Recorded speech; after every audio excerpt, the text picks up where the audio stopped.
Hey everybody, I'm Mark. I'm Lily. And today we're going to talk to you guys once again about some of the more serious elements that are taking place in the country right now. For those of you who don't know, these last couple of weeks have been pretty chaotic as well as eye-opening for a lot of people throughout the country and even the world. There have been multiple protests in just about any city you could think of, and all for the sake of fighting against racism. Now, similarly to our last video, we're going to talk about that kind of thing. However, we're going to make it a little more personal in regards to just racism in general and what we have faced as both individuals and as an interracial couple. So, without further ado, let's get started. All right. So, what, me first? Yeah, why not? Okay, well, I guess for some background on me, not only am I Asian American, I am also adopted. So I was raised by white parents and grew up in a very white environment. So that kind of led to, I guess, me experiencing racism from, I guess, both sides of like from white individuals as well as like fellow Asian individuals. And now, not all Asian or white individuals intentionally meant to be racist, but even unintentional words or questions can be racist because of ignorance. So I guess the first experience I had with like a form of racism is, just as a child, people would ask me where I'm from, and I'm just like, I live down the street. Like, how else do you want me to answer that? And then they just give me like this look like, no, where are you really from? And I was just like, oh. But like, even as a kid, like, I didn't even realize that was racist. Like, I would even like be proud to answer like, oh, I'm from China. Like, I was born in China or whatever, because like no one really taught me like that's not okay for them to assume that you're from a different country. So yeah, and then just from there, like as I grew older, people would come up to me, like Asian people would come up to me just expecting me to speak whatever language they knew. And I even would have white people, when they would find out that I was Chinese, they would start speaking to me in Mandarin or Cantonese, and I'd just be like, what? And then they would look at me like, see, aren't I doing good with this? And I'd just be like, what? So yeah, I guess, I don't know, did you have any questions about what I experienced? Honestly though, I'm just like, what eventually opened your eyes to the fact that these were racist questions and racist things that were taking place? I guess just getting out in the world. Like when I was 17, I started a part-time job at a grocery store, and so that's really where a lot of the questions started happening from like complete strangers. Like typically the questions would be asked when I was a kid by like friends or people from church or whatever, so I'd just be like, oh, they're asking because they care, they're interested in me. But with a grocery store, when I'm just supposed to be like checking out your food or whatever, and they're starting to ask like, where are you from, or blah blah blah, I guess that made me realize like that's kind of rude and invasive. Like you're just buying donuts, like I don't need to answer these questions. So I guess that kind of tipped me off, and then just educating myself on Asian American culture and history also helped. Like ever since I was 18, I started to really research independently Asian American things. And then in grad school, I took an Asian American Lit class, and that was extremely eye-opening. Like, I will always appreciate that class I took. So, yeah, I think education made me realize that the things I was experiencing this whole time was racist. The most blatant form of racism I experienced was like a year ago, or maybe less than a year ago. I was doing substitute teaching at this school, and I was like leaving for the day, and I was like walking down the stairs. It was like a really bad day too. Like the kids weren't behaving, and I didn't know what was going on. It was rough. So I was just walking downstairs trying to leave, and this kid sees me, and he's talking with his friend, and he calls me a derogatory term. And I like look at this kid. Like, this kid is black, and I'm just thinking, like, you are a minority. Why in the world are you being discriminatory against another minority? Like, that's not, like, if it was a white kid, that wouldn't be okay either. That would be just as bad. But just a person of another minority, I don't understand why you would be racist towards other minorities. But that's actually a thing. Like, I recently watched this video, which I can link in the description, but it was this Asian man, and he was talking about how in the Asian community there's a lot of anti-blackness perspectives, because overall speaking, like in the history of Asians coming to America, a lot of them arrived at the tail end of the civil rights movement, so they like reaped the benefits of the civil rights movement, but they didn't understand the struggle that black people had to go through to obtain like that level of equality and whatnot. So because of that, there's like this weird tension between those two minority groups. So yeah, that was just really interesting to learn. So I guess it goes to show like every minority group, not like every person of the minority group, but every minority group, if there is like some form of like stigma they might have towards a certain group because of history. So that was just interesting to learn. Yeah, I can imagine. That was Lily's part of it. And I guess now we'll just go into me. Like, I'm a Texas kid, so, I didn't really get too much exposure to, well, just the white community until much later in my life. I was brought up in mainly like a Hispanic neighborhood, so I was on really good terms with a lot of Hispanic individuals. And so I was just convinced that we all just got along for the longest time. They always kind of, raised my eyebrow every time, my folks would be a little wary whenever we'd be out and about late at night with police officers everywhere. I just wondered to myself, why are we worried? They're supposed to be here for us, right? And then it wasn't until I was in my late teen years, where I first experienced real racism. We had just gotten back from living in Europe for 3.5 years, where people would look at you more for your accent than even the color of your skin. So I was really blindsided when, upon entering a new school, these individuals, in America, they would just continue to exploit my blackness. There would be so many different times where I would hear, "Man, you really don't talk like a black person." I'd just be like, is there a specific way for black people to talk? And it really took a little while for that one comment to, fully process in my brain. Like,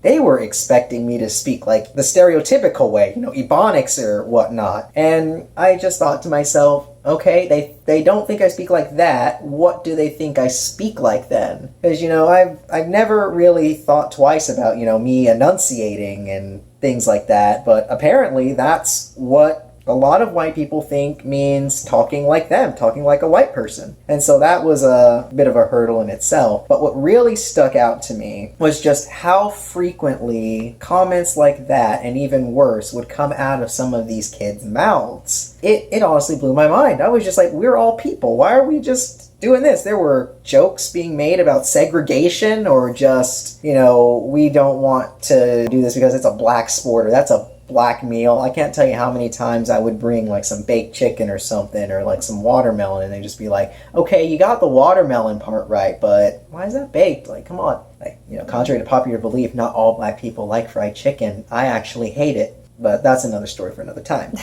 And the most prominent instance for me will be the time I had this friend. It was shortly after I graduated my junior year. She and I hung out a lot. And typically we would meet up at her house. We would hang out. We would play some video games and whatnot. We would just talk. And it wouldn't be until like after I got back to my place that she would say that her mother did not appreciate my being there. And I really had to think long and hard on why, because I remembered being really friendly, I remember being really nice. Turns out it was because I was black and she did not want the neighbors talking about it. Because apparently there was like this thing in the neighborhood where, black people weren't allowed or something like that, even though there was like an interracial couple like just down the street, so...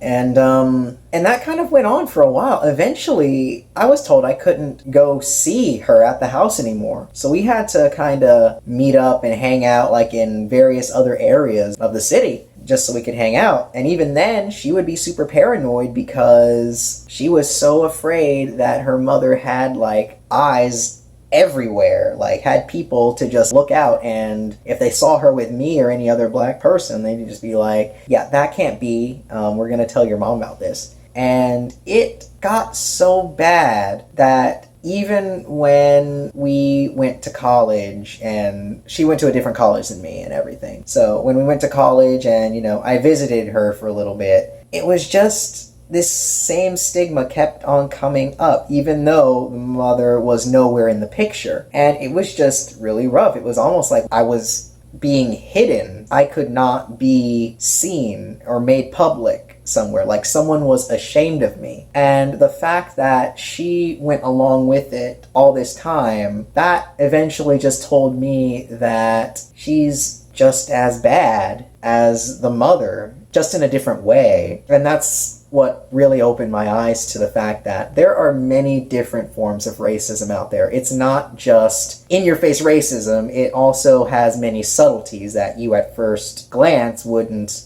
typically notice. And so eventually I had to cut this friend off because it wasn't doing any favors for me. So, you know, wherever she is right now, I hope she's doing good. I hope you're not. Oh, well.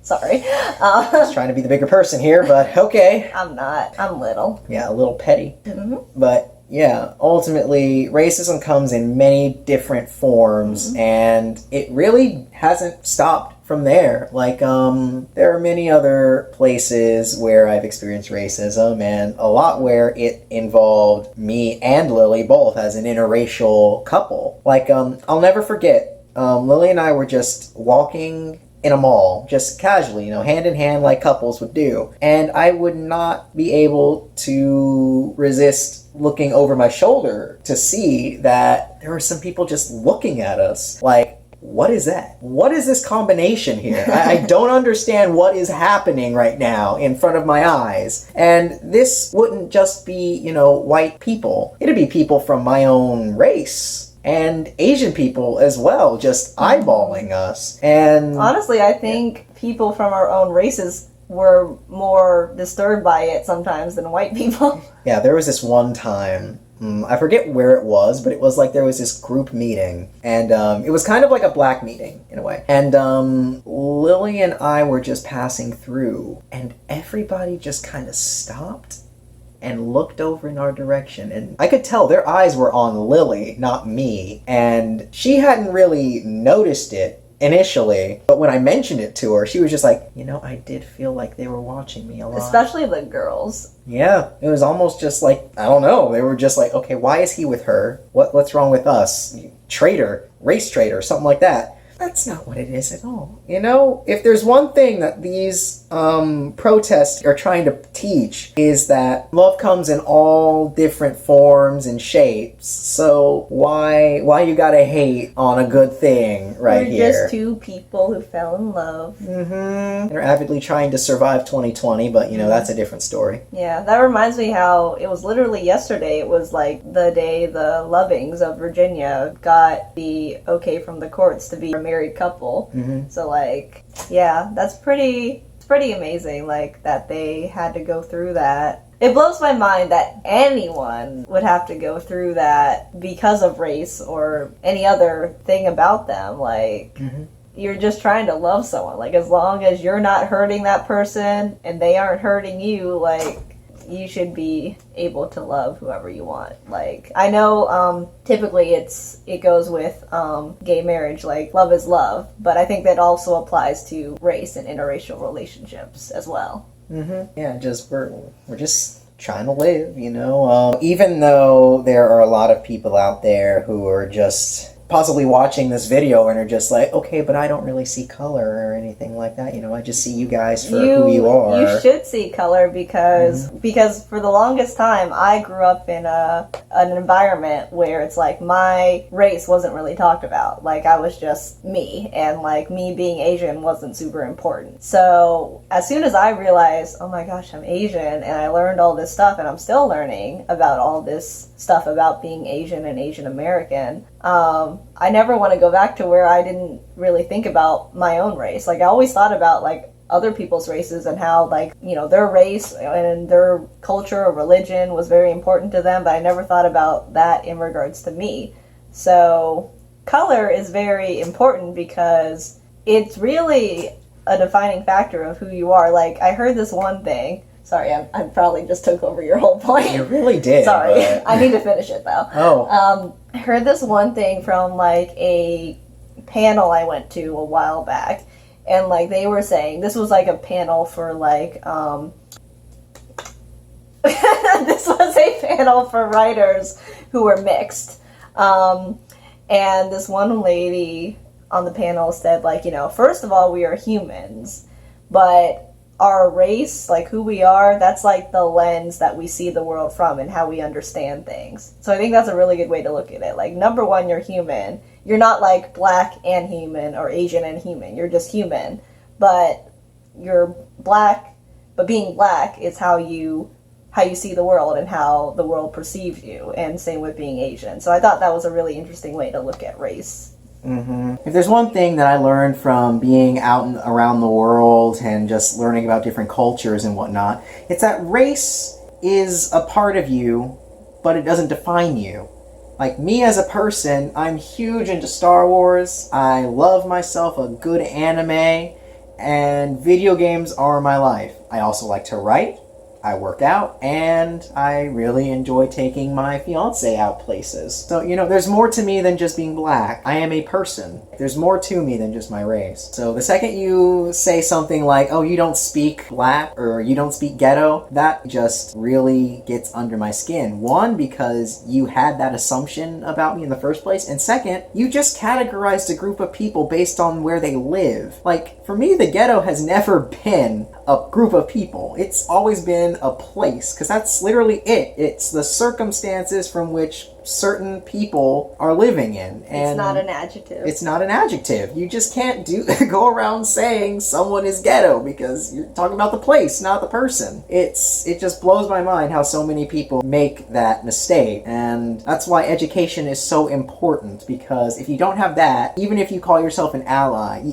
how much of an ally will you really be, you know? Mm-hmm. But yeah, got anything else to add? I think also, like, you can educate yourself all you want, and that's really great, but don't try educating other minorities on, yes. like, oh, you went through this, did you know? Like, of course they know. We know. We don't need the reminder. Thanks for trying, though. But yeah, long story short, educate yourself and go in knowing the people you are trying to help are fully aware of what they have gone through and are going through. Remember, it's news to you, not news to them. Yes, not news to us. Well, if that's all we got, that's it for this video. Hope you guys enjoyed. I know it was a little on the serious side, but yeah, it was something that we just felt that we needed to get off of our chests. So, if you liked what you saw, be sure to give us a like, and if you want to see something else or something similar, make sure that you let us know in the comment section, and be sure to subscribe as well, or check us out on Instagram or TikTok. So, without further ado, I'm Mark. I'm Lily. Until next time, you guys.